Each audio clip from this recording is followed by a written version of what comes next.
$50,000 sat in neat, unbanded stacks on a heavy walnut desk.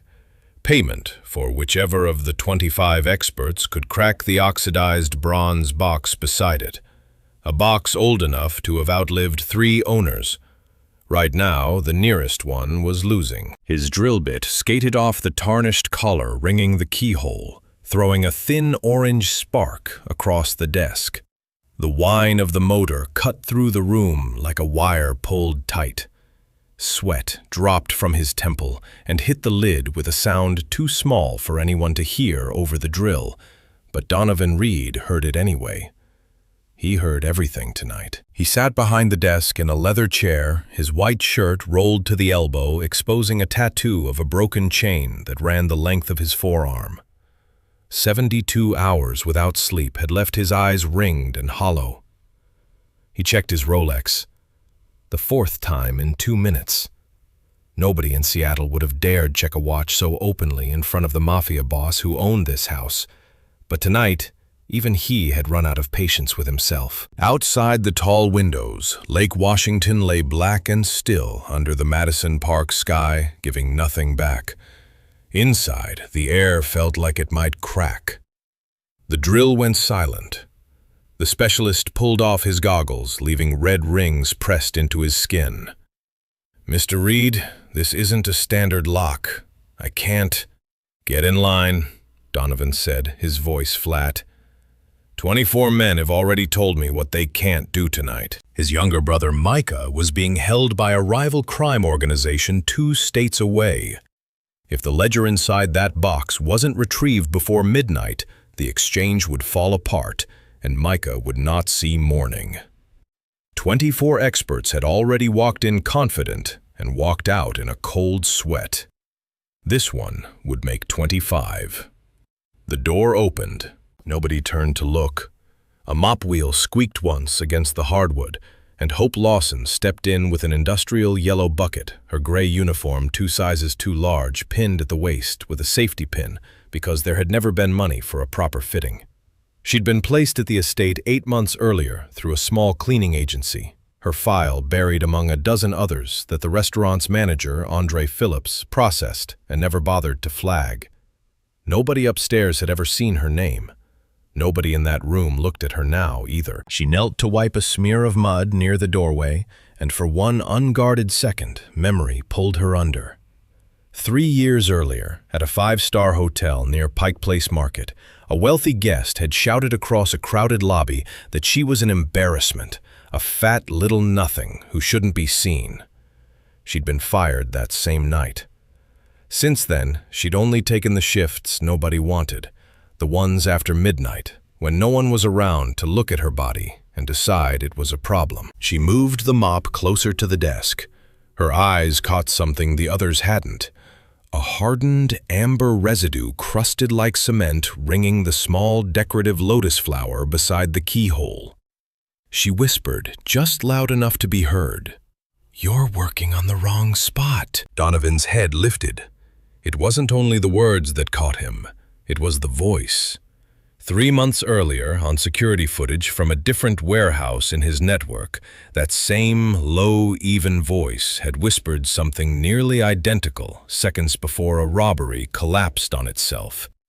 His eyes settled on her for the first time, not with irritation, but with recognition. Cedric Sullivan, his underboss, moved to drag her out by the arm. Hope didn't flinch and didn't beg. She simply pointed at the residue and spoke more clearly this time. "That's not rust. That's old cognac crystallized with cigar resin." The contrast in that room was almost unbearable. 25 specialists with $1,000 tools and one soft-spoken maid holding nothing but a mop. Somewhere a question was already forming, the kind that keeps a person watching past midnight. Could the woman the whole world looked past be the only one who could actually see?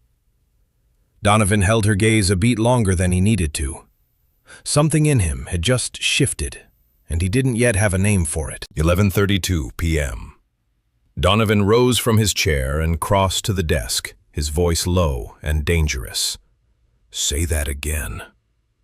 Hope swallowed, but didn't lower her eyes. She explained simply that the visible keyhole was a decoy. The real mechanism sat inside the decorative lotus, jammed by years of old cognac crystallizing with cigar resin.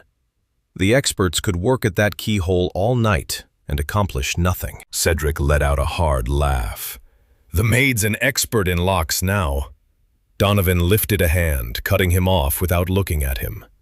The clock read 11:35. Micah had less than 25 minutes.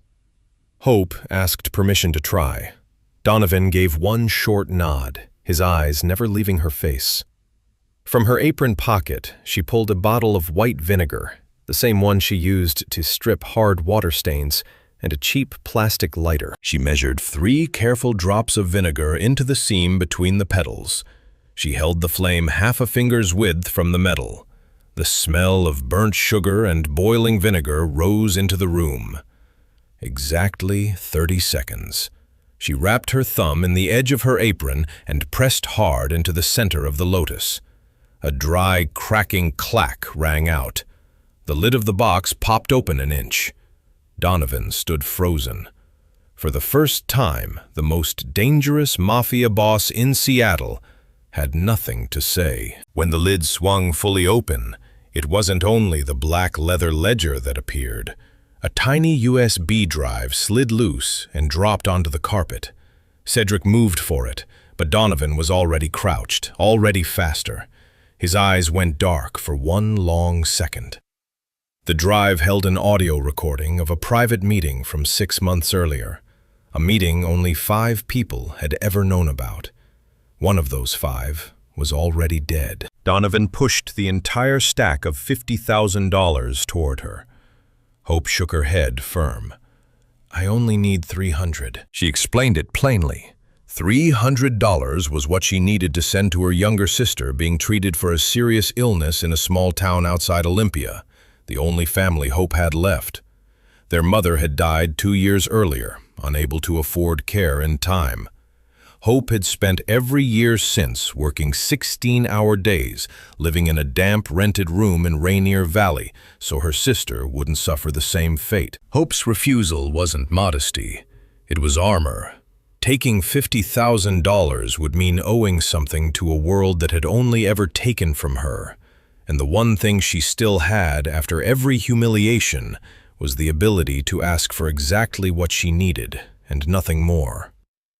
Underneath that quiet control sat a real fear that the moment she accepted more than survival required, she'd lose the only power she had left, the power of never being bought. Watching her walk away from $50,000 to take exactly $300 left the whole room stunned.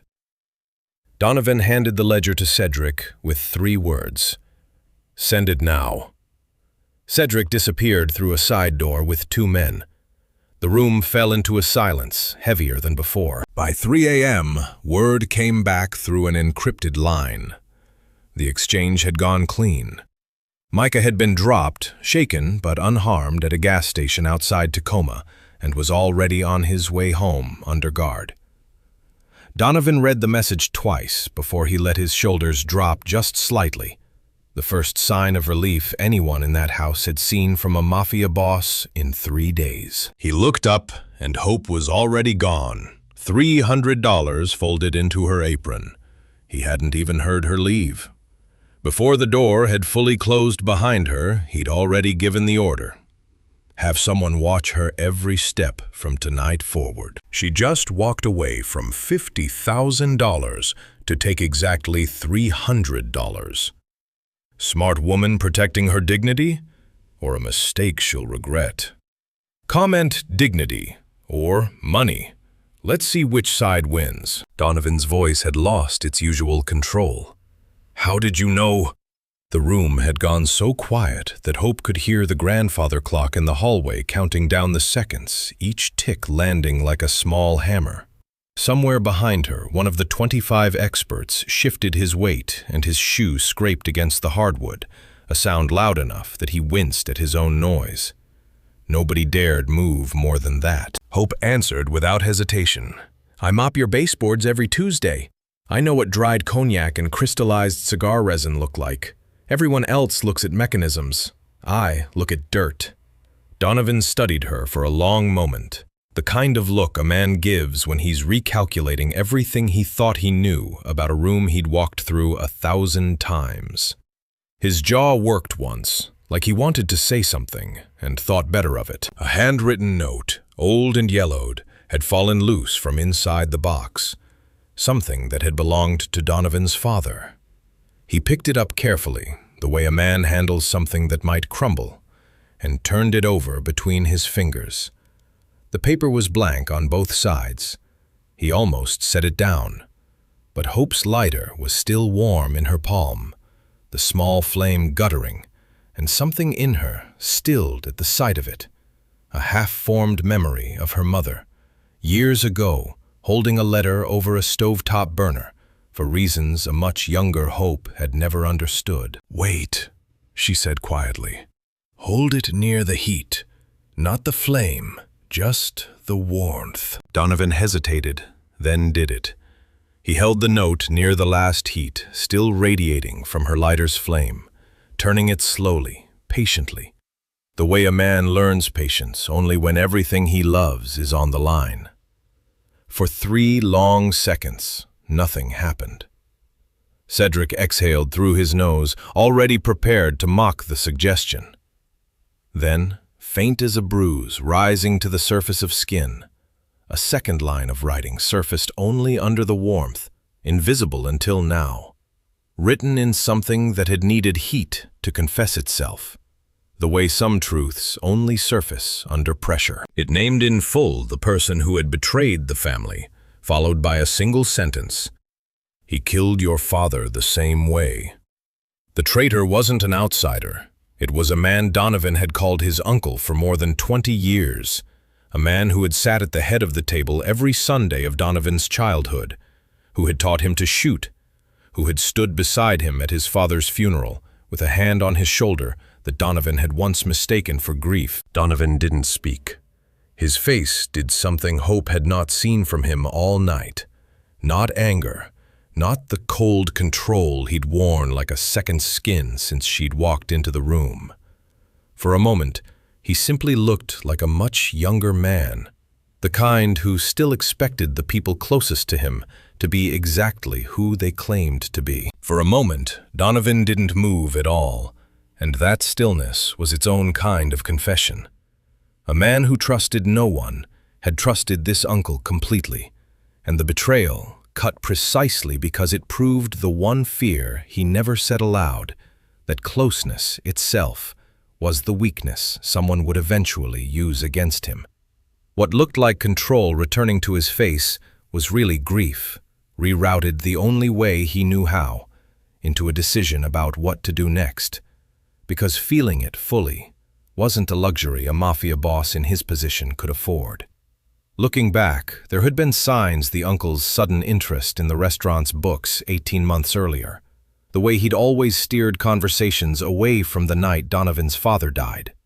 Donovan had noticed and dismissed it, because dismissing it had been easier than doubting a man who'd taught him how to tie a tie. Standing under the stunned stares of everyone in the room, Hope thought of every night she'd spent alone in that damp room in Rainier Valley, learning to make herself small enough that no one would ever look at her twice. This time, the rising up wasn't reckless. It was the first time in years she'd let herself believe she still had something worth changing her fate for. Donovan folded the note into his inner jacket pocket, his hand lingering there a beat longer than necessary, as if he could still feel the weight of the words through the fabric. The way he looked at her now had changed completely, from shock into something deeper, more deliberate. He hadn't planned any of this. He'd been desperate enough to let a stranger try, and now a stranger had handed him the first real proof of a betrayal he'd suspected for years. He said nothing about it yet. He only knew standing there that whatever came next, he wasn't sending her back to being invisible. "You're not going back to your old place tonight," he said low. She didn't argue. Outside, the wind off Lake Washington rattled the window in its frame, and for a moment the whole house seemed to hold its breath along with her. The next morning, gray light pooled over the water outside her window. The kind of Seattle morning that never quite decides whether it's going to rain. Hope hadn't slept. She'd spent most of the night sitting upright in a guest room 3 times the size of her old apartment, turning the number 300 over in her mind, wondering if she'd made a mistake in taking so little, and deciding again and again that she hadn't. She was summoned to the upper floors of an office tower in downtown Seattle, the elevator rising so smoothly she barely felt it move, the city unfolding beneath the glass in a haze of low cloud. Donovan sat behind a wide desk, shirt open at the collar, the broken chain tattoo visible on his forearm, a cup of black coffee going cold beside a stack of untouched paperwork. He looked like a man who hadn't slept either, though he carried it differently, sharper, not softer. He offered her a position as what he called his invisible auditor for his flagship restaurant in Belltown, the same restaurant Andre Phillips managed, and the same place bleeding $30,000 a week that neither his accountants nor his security had explained. He said it plainly, without dressing it up, the way a man makes an offer he expects to be taken seriously. Hope agreed for $10,000. She named the figure herself, and something flickered across Donovan's face, not quite a smile, but close to one. The look of a man watching someone finally learn to ask for what they were worth. That night, she walked in with a new uniform, still oversized, still passed over by everyone in the room.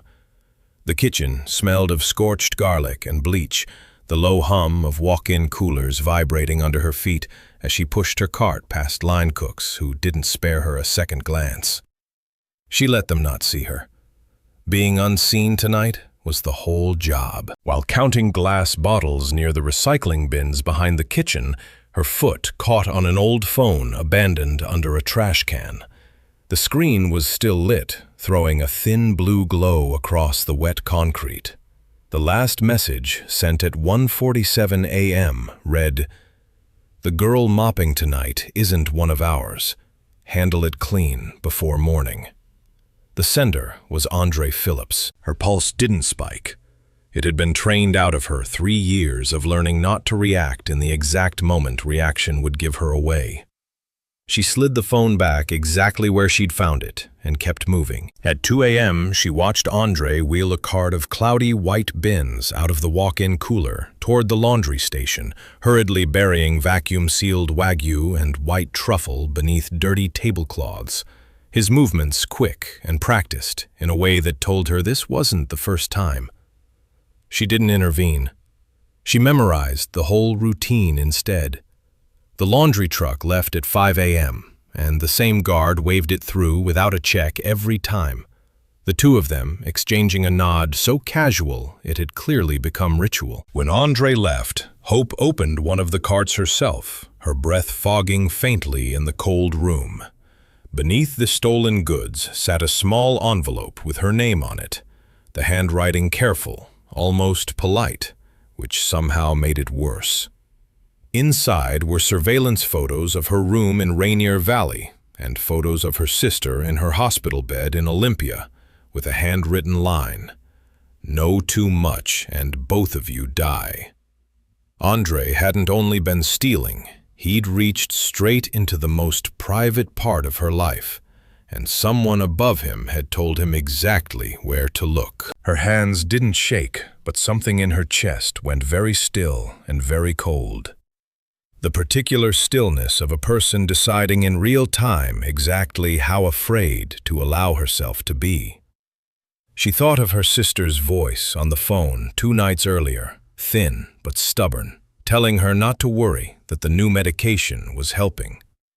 She folded the envelope once and slid it into her apron next to the $300 she hadn't spent yet. At 4:15 a.m., Hope dragged the garbage bag into the empty dining room and dropped it onto the white cloth table where Donovan sat waiting, the sound of it landing heavy and wet against the linen. She tore it open.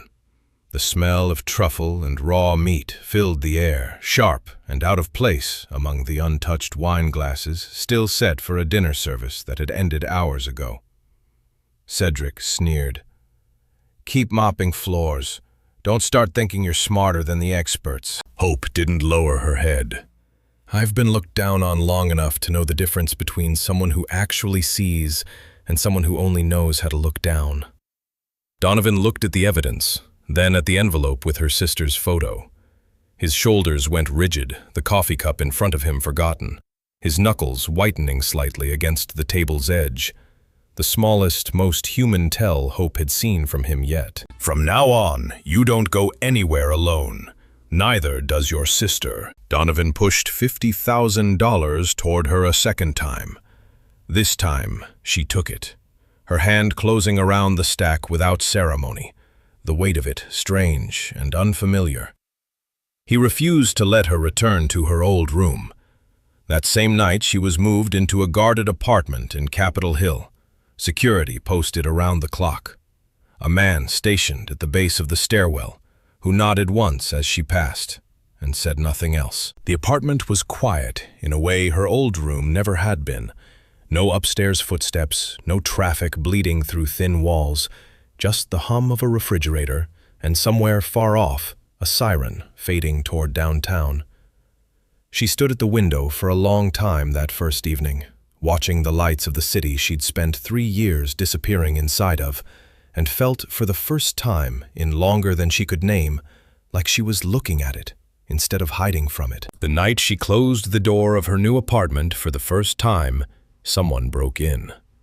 She heard it before she understood it. A soft scrape against the lock, too deliberate to be the wind, followed by a silence that lasted a beat too long. Instead of freezing, Hope fought back with the mop she'd carried out of habit, every swallowed insult from the last 3 years rising up behind her hands. She wasn't weak. She was simply collecting on years of silence. The struggle was short and ugly. A chair overturned, a lamp shattering somewhere near the door, her own breath ragged in her ears, louder than anything else in the room. The attacker was subdued, bleeding lightly, but still smirking. One hand pressed to a split lip as he looked up at her from the floor. Donovan's uncle said just mention the sister in Olympia, and it's done. His voice was almost lazy, like he already knew how this would land. He said your mother died the same way for knowing too much. Her mother's name dragged into it for the first time landed harder than the break-in itself. Hope's hands went still around the mop handle, the fight draining out of her all at once, replaced by something colder and older. A grief she'd folded up small enough to carry for 2 years, finally forced back open. The door was kicked in a heartbeat later. Donovan appeared himself, not one of his men. He handled it fast, a thin line of blood on his shirt cuff, the tattoo on his forearm catching the light from the hallway as he moved. His eyes went to her first, checking her before he checked anything else in the room. And something in his face eased, only once he was certain she was standing on her own. He stepped toward her, voice low. "I don't let anyone touch what's mine." Hope looked at him without lowering her eyes, her chest still heaving, the mop still gripped in one hand, like she hadn't yet decided to let it go. "I don't belong to anyone." Donovan gave a small, dangerous, almost gentle smile. "Not yet, but I'll wait until you want to." He didn't ask if she was hurt. He picked up the mop she'd dropped, set it against the wall like it mattered, and said one thing before he left.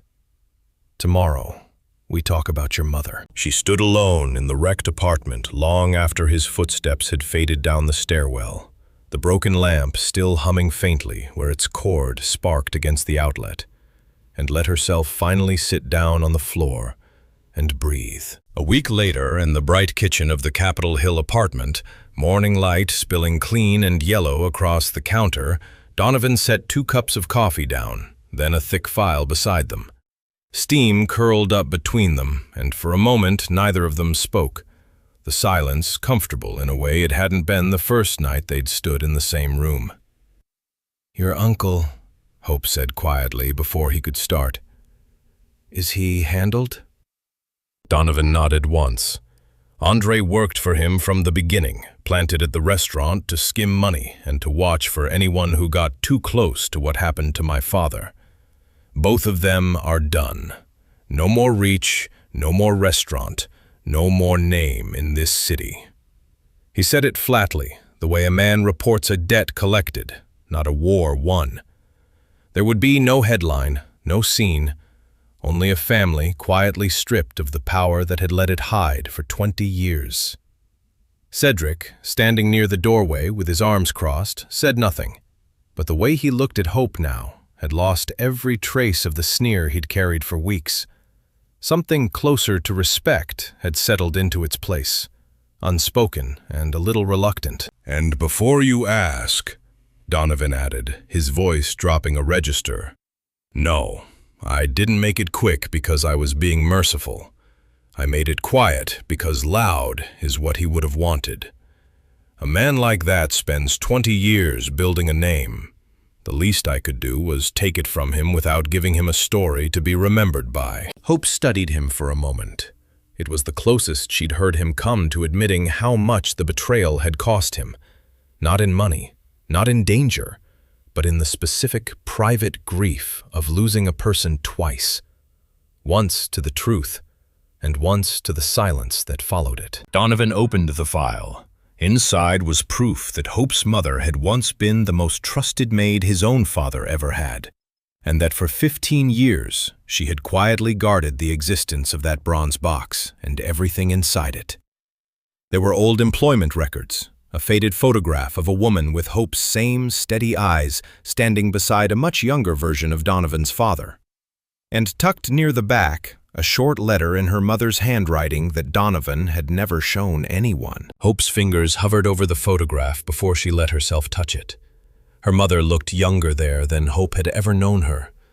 No gray yet at the temples, her uniform pressed and neat, a faint, guarded smile on her face that Hope recognized instantly, because it was the same smile she'd caught herself wearing in mirrors for years, without knowing where she'd learned it. When the Reed family had tried more than once to pay off her silence with money that could have covered her medical care, she'd refused every time, afraid that taking it would tie her and eventually her daughters to a secret dangerous enough to get people killed. She died of the illness she couldn't afford to treat, but she died protecting something, not because someone reached her first. The man who broke into Hope's apartment had twisted that truth into something crueler, hoping fear would do what money couldn't. Hope read the letter twice, her thumb tracing the edge of the page the way she might have traced her mother's hand if she still could. She didn't cry. She had done most of her crying 2 years earlier, alone in a room too small to hold the fact that no one was coming to save either of them in time. What she felt now was quieter, something closer to understanding, landing at last, years late, but not too late to matter. "There's one more thing," Donovan said, and something in his tone made her look up. He slid a single sheet from the back of the file. A bank transfer dated years earlier, rejected and stamped in red. "My father tried to send this the month before she died. She sent it back within the week. I always thought it was pride. I didn't understand until I read what you told me about the box. She wasn't protecting her pride. She was protecting the same thing you were protecting the night you only asked for $300 instead of $50,000.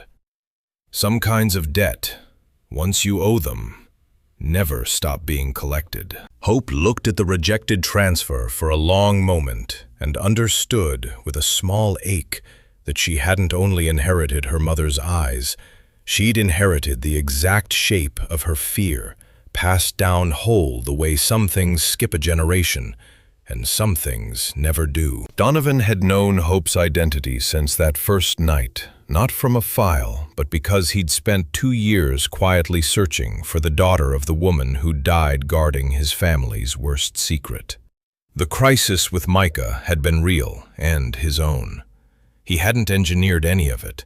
He'd simply been out of options and let a stranger try. and only after, when the pieces came together, understood exactly who she was. Hope sat still.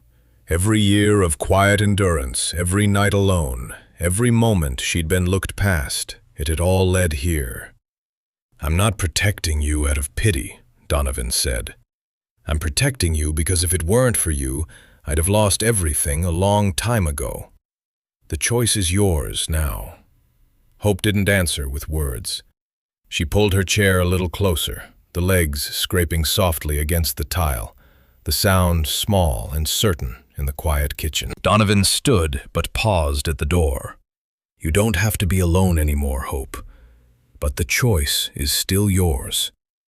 Outside, the first gray light was climbing over Puget Sound. She sat with her coffee long after the door clicked shut behind him, watching steam rise and thin into nothing, and for the first time in 2 years, let herself think of the future, instead of only the next 12 hours in front of her. There was no kiss, no declaration, just a chair pulled closer, and a silence that said everything a speech couldn't. What Hope felt in that silence wasn't romance settling in. It was the strange, disorienting relief of finally being known completely without having to explain or perform anything first. Her deepest fear had never been danger. It was invisibility, the sense that she could vanish and no one would notice the shape she left behind. Sitting closer to a man who had spent 2 years quietly looking for her wasn't a surrender. It was the first time in her adult life that being seen didn't cost her something. In the weeks that followed, the truth settled the way morning light settles over water. With the uncle gone and Andre exposed, the restaurant reopened under a new manager, and the thefts stopped overnight. Nobody in the organization spoke the uncle's name again. It was simply understood that a Mafia boss's debt had been paid quietly, the way debts in that world usually were. Hope noticed in small ways how the house itself seemed to exhale. Doors that used to be watched a little too closely now stood open, and the tension that had lived in every hallway since Micah's disappearance had finally gone still. On a Saturday near the end of that month, Donovan drove her to Olympia himself, insisting on it without quite explaining why. The hospital room was small and smelled faintly of antiseptic and the lavender lotion Hope had been sending her sister for months. Her sister looked up from the bed, thinner than Hope remembered, but steadier color returning to her face in a way that made something in Hope's chest loosen for the first time in years. On the nightstand sat a folder from the hospital's billing office marked "Paid in Full," and beside it a small vase of fresh flowers neither of them had ordered. Hope didn't ask who'd arranged it. She already knew. Donovan waited outside in the hallway the entire visit, arms crossed, saying nothing when she came out with her eyes red. He only handed her his handkerchief and walked beside her to the car in silence. The kind of silence that asked for nothing in return. Hope kept working, though not as a maid. Donovan gave her something closer to what she already was, the person who noticed what everyone else missed. She sat in rooms now instead of cleaning them, and once, walking past the same desk where the bronze box had once sat, she caught the faint ghost of vinegar and burnt sugar still clinging to the wood, and let herself smile at it, just once, before moving on. Micah came home thin and shaken, but steady, his color returning slowly over the weeks, the wariness in his eyes softening a little more each time he sat at the same table as his brother. When he met Hope for the first time, he held her hand a beat too long, as if some part of him already understood what she'd done for his family, before he had words for it. "My brother doesn't say thank you," he told her, his voice a little rough, still finding its footing after everything. "So, I'll say it for both of us." Later, when he learned the rest of it, her mother, the 15 years of silence, the box that had waited a generation to be opened. He found her alone in the kitchen and said only, "She would have liked you. My father used to say the good ones never ask for enough." Hope didn't trust herself to answer that. She only nodded and let the compliment sit where it landed. Cedric never apologized outright. Men like him rarely do. But the next time she walked into a room, he held the door instead of blocking it. And that, for a man like Cedric, was its own kind of confession. In the quiet hours before dawn, Hope would sometimes think back to the girl she'd been 3 years earlier. Humiliated in a crowded lobby, fired in the dark, learning to make herself small enough that no one would look at her twice. That girl couldn't have imagined this kitchen, this window, this man waiting for an answer only she could give. Sometimes, in those same quiet hours, she thought of her mother, too. Not with the old ache, but with something steadier. The sense of a debt finally paid forward instead of owed. She understood now that she had never needed anyone's permission to be seen. She had only needed someone willing to actually look. And it turned out someone whose survival had depended on her mother's willingness to stay unseen for 15 years, so that one day her daughter wouldn't have to be. This story reminds us that being overlooked for years doesn't mean you were ever small. It usually means you were surrounded by people too busy to look closely. If you're widowed, retired, or just quieter than you used to be, don't wait for someone to notice you first. Call the neighbor whose porch light you've watched for years but never knocked on. Write down one thing you know better than anyone else, a recipe, a repair, a piece of family history, and teach it to someone this month. Because knowledge nobody asks for is still knowledge worth passing on before it's gone. If a doctor or a family member brushes past something you know is wrong with your own body, say it again, plainly, the way Hope did with that lock. And if you're carrying a secret to protect someone you love, ask yourself honestly whether silence is still protecting them or whether it's just protecting you from a hard conversation. Quiet women and quiet men can carry real strength. The trick isn't becoming loud, it's letting the right person finally see what was there all along. If Hope's journey moved you, tell us in the comments what her transformation meant to you. Like this video, share it with someone who needs to hear that quiet strength is never invisible for long, and subscribe for more stories where the overlooked become unforgettable.